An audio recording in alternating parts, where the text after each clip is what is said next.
This is a Lamborghini Centenario, and it is the ultimate modern Lamborghini. It has 760 horsepower. It'll do 0 to 60 in 2.8 seconds. It has a price tag of just under $3 million, and Lamborghini built just 20 of these for the entire world. And today, I'm going to review this one. Before I get started, be sure to check out Cars and Bids, which is my new online enthusiast car auction website for modern enthusiast cars. If you're looking to buy a cool car from the modern era, the 1980s and up, Cars and Bids has amazing variety with daily auctions running all the time. If you're looking to sell a cool car from the modern era, Cars and Bids is the place you will get the most interest and the most money for your cool car. Check it out at carsandbids.com. I've borrowed this Centenario from Lamborghini Newport Beach. Lamborghini Newport Beach is, of course, the Lamborghini dealership here in Newport Beach in Southern California. They have an amazing selection of new and pre-owned Lamborghinis, everything you could possibly want, including the Centenario, the only one for sale in North America at this moment. Of course, that isn't surprising because this is an incredibly rare car. Lamborghini made just 40 of these for the whole world, 20 coupes and 20 roadsters like this one. It's called the Centenario because it was made to celebrate the 100th birthday, or the centennial, of Ferruccio Lamborghini, Lamborghini's founder. And it's essentially an ultra-rare evolution of the Aventador, which is expected to be replaced soon. In fact, this is kind of a Lamborghini thing. When the Murcielago was nearing replacement, Lamborghini came out with the Reventone, which was an insanely limited production car that previewed the look and the technology in the Aventador, which came next. Now that the Aventador is coming to an end, Lamborghini has given us this, the Centenario, which I suspect also previews the look and the tech of the Aventador replacement. And what a preview it is. 760 horsepower, 0 to 60 in 2.8 seconds, and a production run so limited I've literally never seen one of these before right now, and I suspect I never will again. But today, I'm going to review it. First, I'm going to take you on a tour of the Centenario and show you all of the quirks and features of the ultimate modern Lamborghini. Then, I'm going to get it out on the road and drive it, which I'm nervous about, and then I'll give it a DOUGSCORE.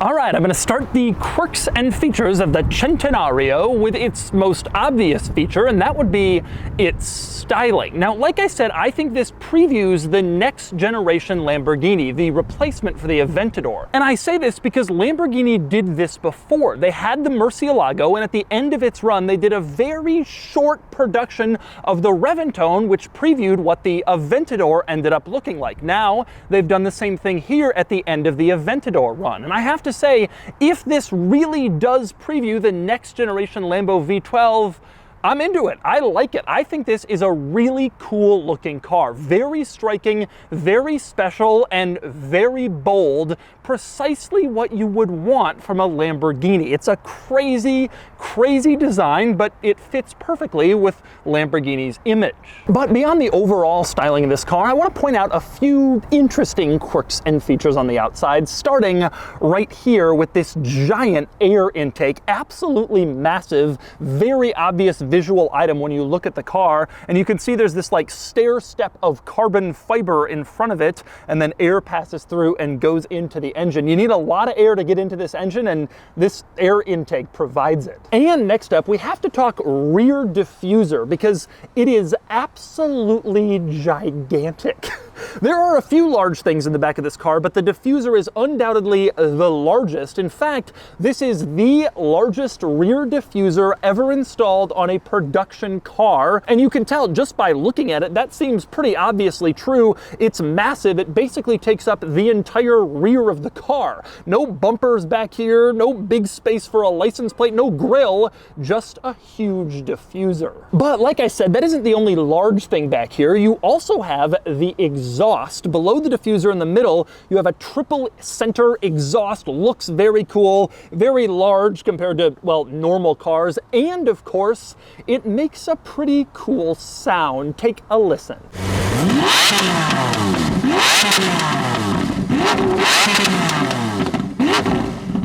Ah, yes, the sound of $3 million revving its engine. Now, the other rather large item back here is the brake light situation and the turn signal. You can see the assembly is very large, and indeed, when you put on the turn signal, it lights up the entire assembly from the corner of the car all the way pretty far towards the middle. It all lights up. This is the largest rear diffuser on a car. I have to guess that it's also probably one of the largest turn signals, at least on a modern car. Quite surprising to see them so massive, but they do look cool with their sort of thin turn signal line. And it's the same story in front. Again, a cool turn signal look, distinctive from the standard Aventador. It looks nice. It will turn heads if people like to watch turn signals, and it's neat to see. Now, Lamborghini agrees that this lighting is pretty cool, and in fact, they are quite proud of it. And I say that because in the back, you can see it says Lamborghini Light Design, printed rather large in each tail light turn signal assembly, and in the front, it says the same thing, Lamborghini Light Design, so all of the exterior lights remind you that it was Lamborghini who designed them, just in case, you know, you were looking and you were wondering.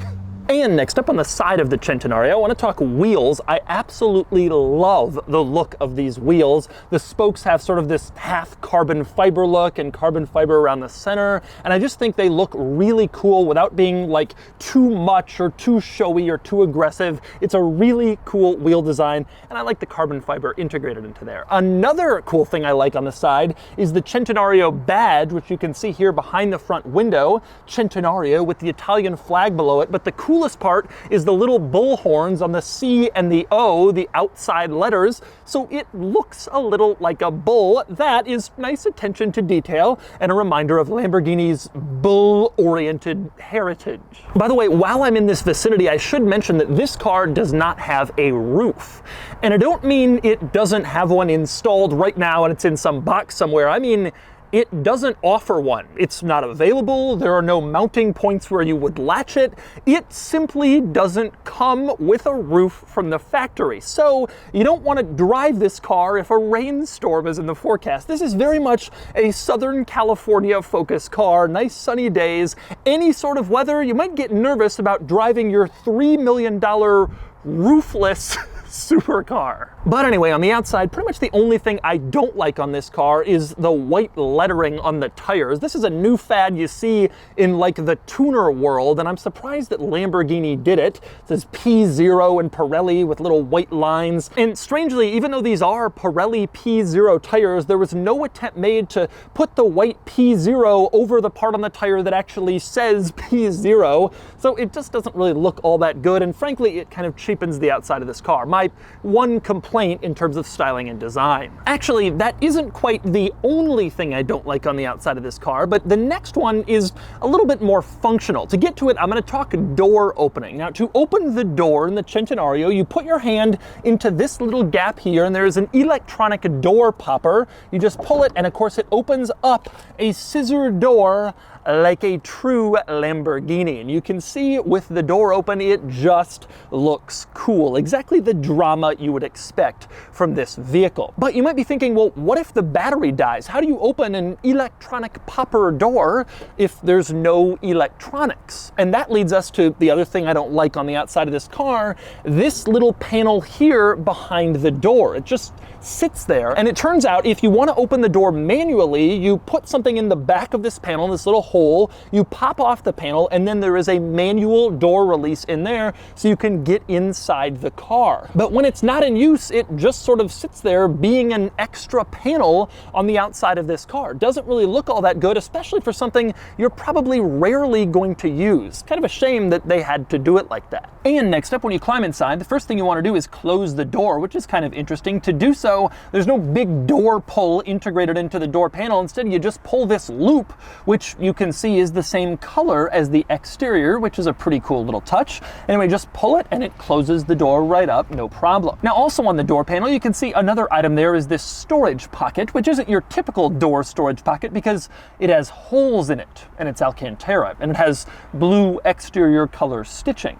It is a lightweight, special storage pocket, precisely what you'd expect from a vehicle like this. But anyway, aside from the door and the door panel, the first thing you really notice when you climb inside this car is the seats, which are pretty tight. You can see well-bolstered sport seats designed to keep you in place in corners, and they have this really cool stitching pattern on them, this blue stitching, exterior matching, that kind of points forward. Each little item in the pattern goes a little bit further forward in the car. That's pretty cool. Also worth noting, the floor continues this pattern. You can see you have these kind of arrow-looking things pointing forward on the floor. No floor mats in this vehicle, just a flat floor with that little design on it, I guess to save weight, and because you get a car like this, you don't need luxuries such as floor mats. And next up, another noticeable item inside the Centenario. I mentioned earlier that this car probably previews the styling of the successor to the Aventador, but it also previews the technology. This was true with the Reventone as well, and it's certainly true here. For one thing, you have a giant center screen, which is much larger than what you get in the Aventador, and it's a touch screen, which is a big upgrade over the Aventador's like button and dial controlled screen. Very outdated, much improved in this car. And in fact, Lamborghini has already brought this screen from the Centenario into the updated Huracan, and I'm sure it will go through the whole model range soon. That isn't the only new technology that this car features, though. There's some cool aerodynamic stuff that's pretty technical, but one of my favorite features is the fact that this is the first Lamborghini ever to offer four-wheel steering. And when you drive it around in the gauge cluster screen, it shows you which wheels are turning and approximately how much. So you can always monitor your four-wheel steering system and see it working. And I have to say, from making a U-turn on the street, this four-wheel steering system works well in tight spaces and helps to neutralize the rather large size of this vehicle compared to other supercars. But this car isn't so technologically advanced that it gets rid of all the old school Lamborghini charm that made you say, what were the Italians thinking? In fact, there are still quite a few examples of that in here. You want to get out of this car? Well, there's no door handle on the door panel itself. Instead, the door handle is next to the seat, kind of on the door sill. And to use it, you push the plastic part in front and then pull up on the little silver part behind it, and that's how you release the door in this car. Very unusual, very unorthodox for a door handle. And next up, another Lamborghini weirdness quirk. Take a look at the steering wheel. You can see behind it you have these large shift paddles, so it makes sense that over on the left side, Lamborghini puts the turn signal stalk a little bit lower so you don't accidentally bump your finger on the shift paddle when you're going for the signal stalk. Makes sense. But over on the right side, you can see they haven't done the same thing with the wiper stalk, and it is very much in bump your finger territory. Now, why wouldn't Lamborghini just make this uniform? The stalk on the left, the stalk on the right in the same position. It seems like it makes sense, but they haven't done it because, well, it's Lamborghini. And next up, here's another Lamborghini, what were they thinking? The climate controls, you can see in the middle, you have a dial and various different buttons. When you turn the dial to adjust the temperature, it tells you the temperature you're changing to in the driver's gauge cluster area, not on the giant screen directly above the climate controls that the passenger can also see. No, that would be too logical. So if the passenger wants to change the temperature, they have to adjust the dial, then kind of look into the gauge cluster, see what it says in there. Typical Lamborghini. And next up, here's another typical Lamborghini item, the badge that signifies this vehicle as one of 20 Centenario Roadsters. is not in the middle or on the dashboard or anywhere you can see it when you're sitting in the car. Instead, it's mounted behind this little window in the front so that people can look at the badge when you park the car. Because it's not as important to flex to your passengers that you have a 1 of 20 car.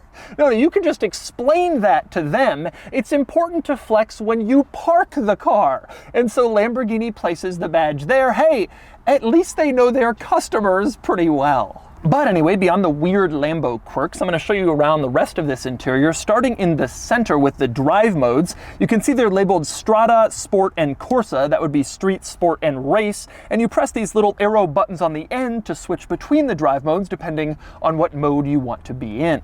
Now, right below that, you have a button labeled R. That is to put the car in reverse. To change the other gears, you just use the shift pedals. Over on the other side, you have an M button. Press that, and it puts the car in manual mode, so you can use the paddles or just pull one of the paddles and you're automatically in manual mode. Your last important item in here is under this red cover where you have the start stop button. Flip up the cover, press the button, and the car roars to life. Now, below all that stuff, pretty standard buttons down here, parking brake, couple of USBs, but you also have this little button that has kind of a strange diagram on it. What does that do? You press it and it raises the rear spoiler. Now, the rear spoiler also automatically goes up and down as you drive depending on what speeds you're hitting, but if you want to manually raise it up to attract even more eyes to this car, as if that was possible, then you can do it yourself by pushing that button. And by the way, here is what the wing looks like when it's raised up. You can see it really just looks like a raised wing. For as much craziness as this car has on the outside, the inside, the cost of this car, the wing is just fairly standard. Nothing too crazy here. But speaking of things raising up, it is worth noting this car has an axle lifter system, like a lot of supercars. You press this little button in the center and then the front of the car raises up so you can clear steep driveways, whatever, without worrying about scraping. That's an especially important point in this car because it has a very low front splitter, which is part of the cool aerodynamic system debuting in the Centenario. The drawback of this system, though, very low in the front, very long, so this front axle lifter is a pretty important feature. And next up, I want to move into the infotainment system for a minute, since this was a brand new system when it first came out in the Centenario, and it has a few cool features. For instance, you go into car display, and it will show you when you're driving where the aerodynamic load is on the car. I guess there are sensors that can actually tell you, depending on your speed and where the wind is, exactly where the air is flowing throughout the car. That is a pretty cool feature. Haven't seen that one before in anything else. And next up, even though this is an ultra crazy fast supercar with no carpeting and 760 horsepower and it's insanely focused, it has the internet in this infotainment system. You can go on your favorite websites right here in the infotainment system in your Lamborghini Centenario. And next up, one other cool feature in here is the telemetry feature, which allows you to record your racetrack laps and then play them back later. A lot of cars have this, not that unusual, and there's a dash cam mounted facing out the windshield that will record when you're on the track, and so you can really watch, did you hit that apex, where were you in that corner, that sort of thing. That's not that surprising, but one very special feature, this car also has a camera between the seats. You can see it mounted there, kind of facing a little bit toward the driver. This allows you to check like your handwork when you're on the racetrack, what gear you are down or upshifting into, and sort of see out at the same time. So there are two separate cameras, including one that lets you literally monitor your driving from inside the car. That's pretty cool. And next up, speaking of seeing things in this car, the rear visibility is absolutely atrocious. You have a pretty normal sized mirror, but look into it, you can't see out the back. You're basically looking through these little slats in the engine cover, and that is not enough room to see anything back there. I think it's kind of funny that this car, with its two forward-facing cameras to let you know precisely how you're driving on the track, you can't know anything that's happening behind you. But then again, in a car with this much power, maybe behind you doesn't really matter all that much. And finally, before I climb back out of the Centenario, I want to talk about the gauge cluster screen, which is pretty cool. Has a neat look to it, although it is fixed. It doesn't change. Even when you go into the different drive modes, you can see nothing is really changing in here, but it is cool in its fixed state with its giant tachometer display and its G-forces display, and everything just looks exciting and special in there. And finally, we move back outside of the Centenario to discuss the front trunk situation, which is abysmal in terms of storage space. Incredibly small front trunk, one of the very smallest, and Lamborghini has made it even more challenging to use as storage space by sticking this bar right in the top through the middle. So anything you maybe could have gotten in there before with this bar in place, now you can't get it in there. It's like they're trying to make the car less practical, and succeeding.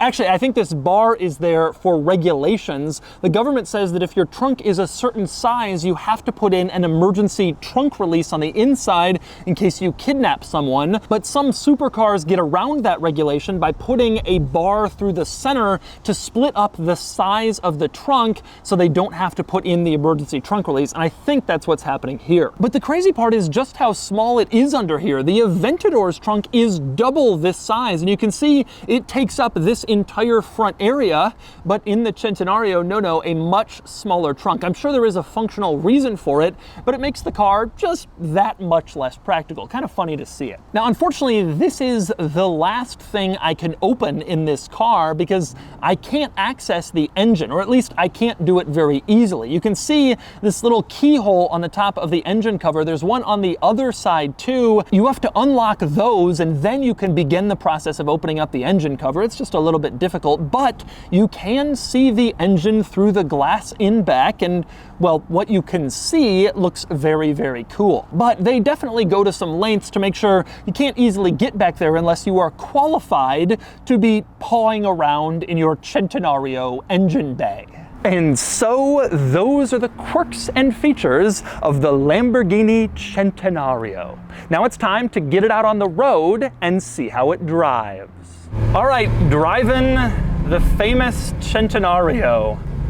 This car is just quite incredible. It's a little bit intimidating, honestly. You get in and you know what it's worth, and you know how rare it is, and you know if you crash it, you're gonna be part of history.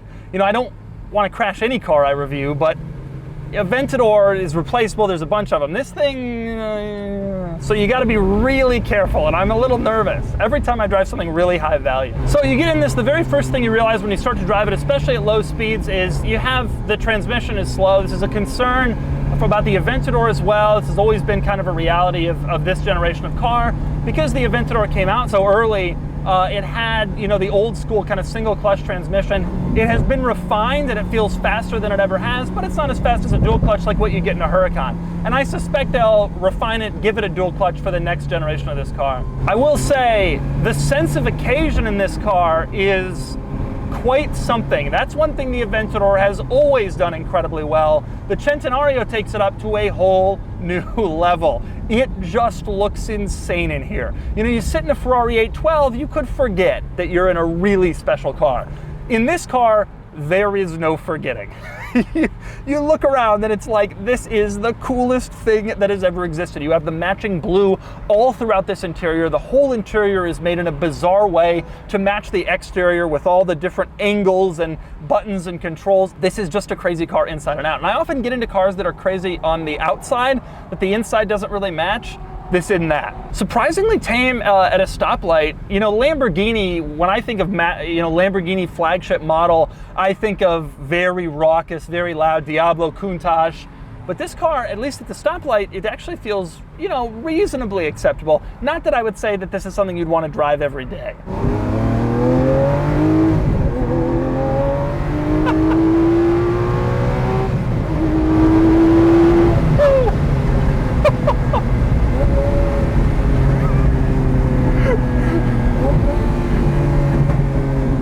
See behind you in this car. Everybody always makes fun of me when I accelerate like that. I look for cops. I have no idea. Their visibility is atrocious.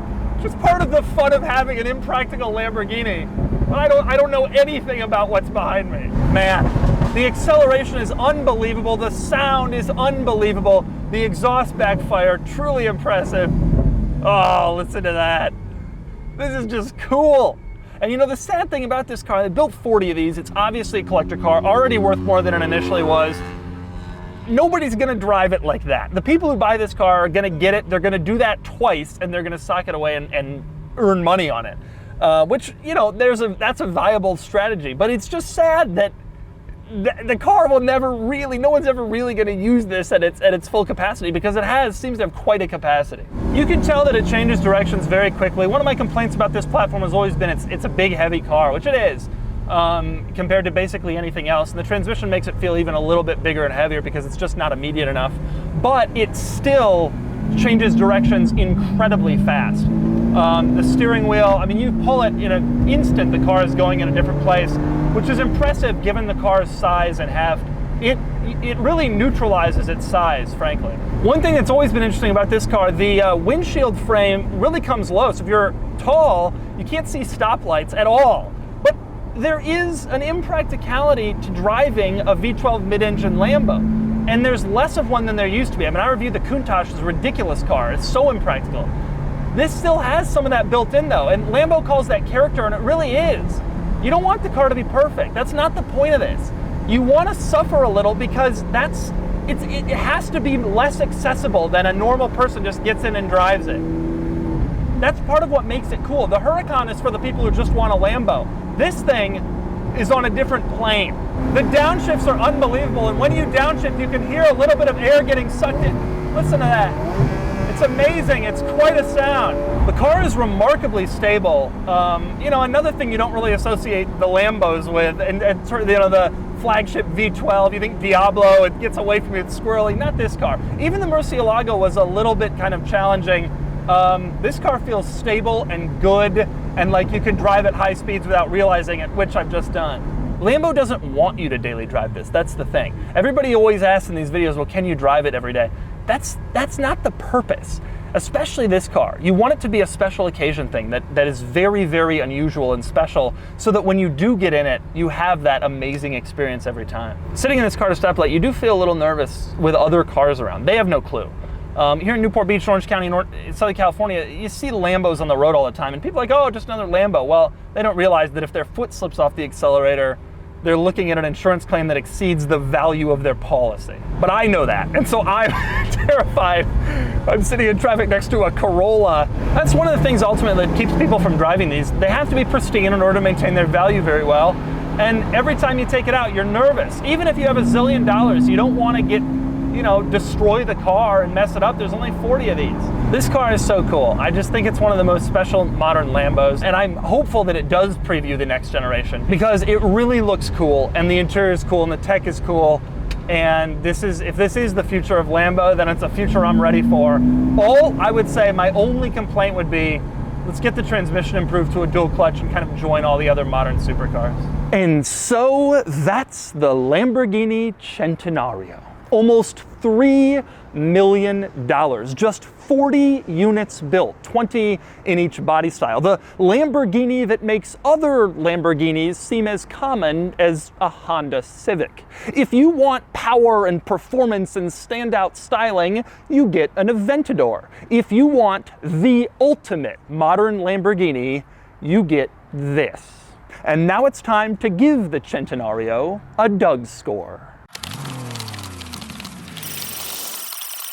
Starting with the weekend categories and styling, I love the Centenario. I think it's surprisingly gorgeous and distinct from the Aventador, given the Aventador base, and it gets a 9 out of 10. Acceleration does 0 to 60 in 2.9 seconds, and it gets a 10 out of 10. Handling is sharp, but this is a bit too heavy and a bit too big for a perfect score, and it gets a 9 out of 10. Fun factor is huge, about as good as it gets, and it gets a 10 out of 10. Cool factor is also huge. These are insanely rare and insanely special, and it gets a 10 out of 10 for a total weekend score of 48 out of 50. Not many cars ever get that close to a perfect score. Next up are the daily categories and features. This car is about normal for modern exotics and it gets a 6 out of 10. Comfort is also about normal for modern exotics and it gets a 3 out of 10. Quality is good, it's very nice inside, and everything feels well made, and it gets a 7 out of 10. Practicality is insanely low. Not only does it have virtually no cargo space and only 2 seats, but it has no roof, and you'd be afraid to take it anywhere because it costs $3 million, and it gets a 1 out of 10. Finally, value, and this is a tough one. It's an ultra rare, ultra special exotic car, so it makes sense to be expensive, but $3 million. It's big money, so it gets an average 5 out of 10 for a total daily score of 22 out of 50. Added up, and the DOUGSCORE is 70 out of 100, which puts it here against other modern supercars at similar price points, plus other modern Lamborghinis. The Centenario ties the Aventador, no surprise since that's what it's based on. The Centenario does a little better in weekend categories with better styling and a higher cool factor, but the Aventador gains those points back in daily scores. Overall, the Centenario does well, but its biggest benefit is low production numbers and special styling. This is certainly a very unique Lamborghini. And so that's the Lamborghini Centenario. Blah. What else is there? And I suspect I never will again.